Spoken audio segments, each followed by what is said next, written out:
Scene diawali dengan seorang anak yang bernama Salman. Ia memiliki penyakit tunanetra atau biasa kita dengar buta. Ia tinggal bersama ibunya yang bernama Nadia. Nadia sendiri memiliki riwayat penyakit misterius. Mereka tinggal di daerah tanah kosong dan berdekatan dengan hutan. Demi kelangsungan hidup, setiap harinya mereka masuk ke hutan untuk melihat jebakan yang mereka pasang. Salman lalu diajarkan bagaimana mengetahui titik-titik jebakan tersebut agar nantinya ia bisa mandiri.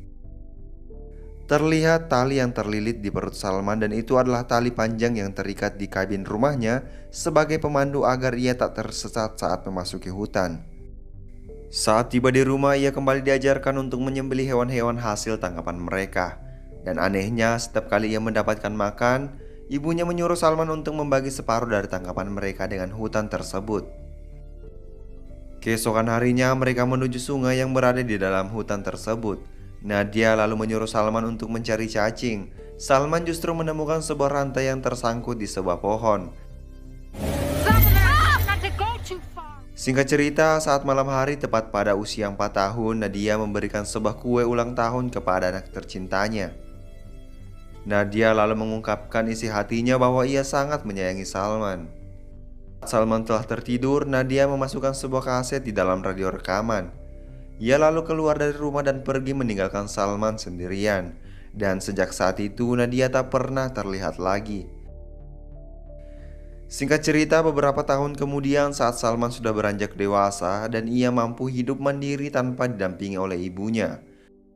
Dan satu-satunya pesan yang disampaikan oleh Nadia sebelum ia pergi adalah kaset rekaman yang berisi 3 aturan. Aturan pertama, Salman harus memberikan separuh makanan untuk hutan yang telah menyediakan hewan-hewan untuk Salman. Aturan kedua, saat Salman berada di titik jenuh dan merasa ingin menyerah dengan keadaan, temukan kenyamanan dengan menyanyikan lagu yang sering ibunya nyanyikan. Aturan ketiga dan aturan yang paling penting adalah jangan sesekali Salman melepaskan tali yang terlilit di perutnya saat memasuki hutan karena akan mencelakakan dirinya sendiri. Singkat cerita, Salman melakukan rutinitasnya setiap hari. Ia lalu terbaring di atas rerumputan dan wajahnya terlihat sangat kesal, mungkin karena ia bosan dengan apa yang ia jalani saat ini. Saat di tengah malam, ia terbangun karena mendengar sesuatu yang aneh. Karena penasaran, ia keluar rumah untuk melihat apa yang sedang terjadi. Ternyata kambing Salman sudah mati dalam keadaan mengenaskan. Dan tiba-tiba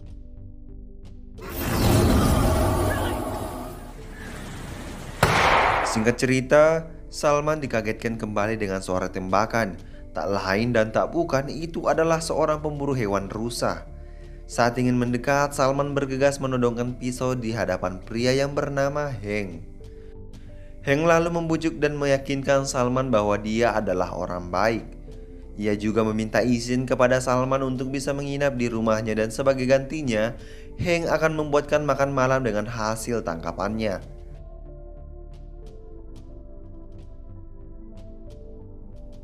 I just wanted to offer some help. Saat menjelang tidur, suara aneh itu terdengar kembali.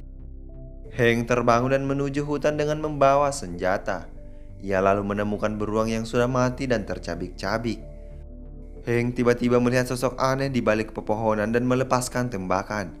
Tapi nahas, sosok itu tiba-tiba muncul dan mengejar Heng.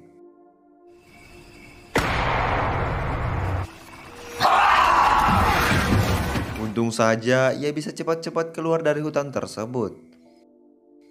Heng mempertanyakan apa yang sebenarnya terjadi. Salman hanya bisa terdiam dan ketakutan. Tapi pada dasarnya Salman benar-benar tidak mengetahui tentang kejadian tersebut. Keesokan harinya Heng melihat beberapa material yang bisa ia buat menjadi sebuah rumah. Dan ia juga membutuhkan sebuah rantai. Salman mengingat semasa kecilnya ia pernah mendapatkan rantai yang tersangkut. Ia lalu mengantar Heng menuju rantai yang ia maksud. Saat Heng melihatnya, ia berusaha untuk mencari ujung rantai tersebut, di mana ujung rantai itu ternyata berada di dalam semak-semak yang gelap. Karena Heng merasa takut, ia memutuskan untuk memotong rantai dan mengambil seadanya saja dan pergi dari sana. Singkat cerita, Salman meminta separuh daging rusa hasil tangkapan Heng untuk diberikan kepada hutan. Heng heran dan bertanya apa yang dilakukan Salman. Tiba-tiba Hank mendapatkan jawaban tentang apa yang terjadi semalam.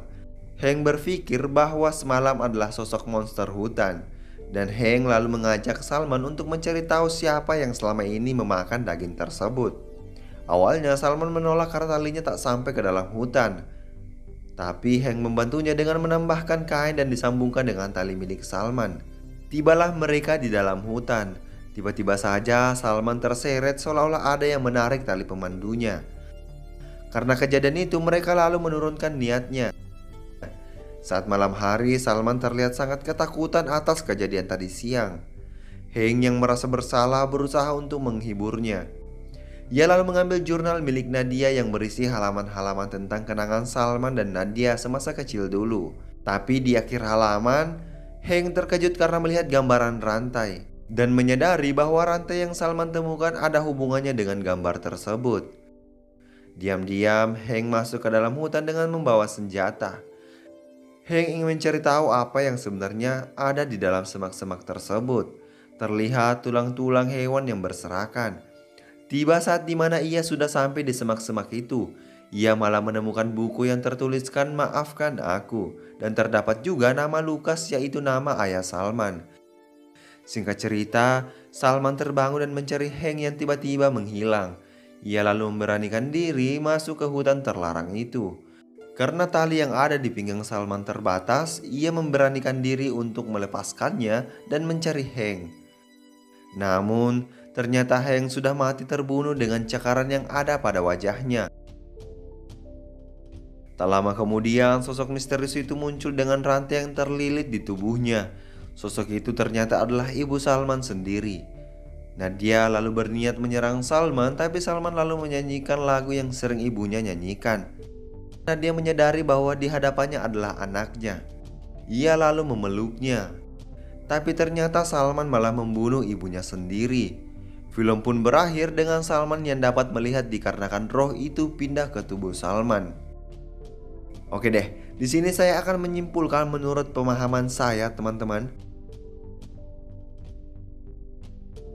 Nadia mengajarkan Salman untuk berbagi makanan dengan hutan menggambarkan seseorang yang berbalas budi.